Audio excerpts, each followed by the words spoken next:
Naš cilj je res, da merimo in opazujemo, ali smo uspeli nagovoriti voznika tako, da je spremenil vozniško vedenje na bolje, da je sprejel boljšo odločitev, ali je spustil nogo s plina, ko je vstopil v naselje, ali je počakal pred železniško progo, da se je prepričal, če vlak prihaja, ali je na nepreglednem cestnem odseku počakal, ker ga je naš sistem opozoril, da morda s prednostne ceste prihaja nekdo, ali je uspel obdržati varnostno razdaljo, kljub temu, da za njim nekdo kupa in ga priganja, ali je vseeno dal roke na volan 15 do 3,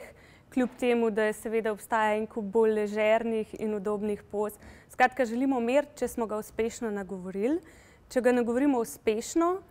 ta nagovor razvijemo in vedno ugotavljamo, kako lahko nagovorimo še tiste voznike, ki jih nek nagovor, ki jih nek ukrep ni nagovoril.